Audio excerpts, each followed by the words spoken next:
You ask Tiger to solve. This deals with linear equations with one unknown. The final result is x equals 13. Let's solve it step by step. Simplify the expression. Group like terms. Simplify the arithmetic.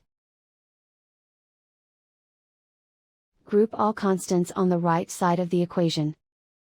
Subtract 4 from both sides. Simplify the arithmetic.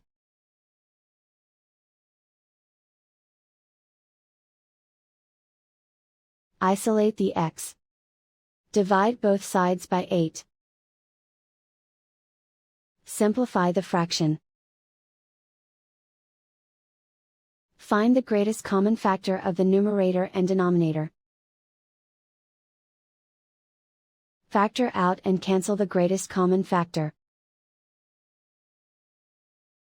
And so the final result is x equals 13.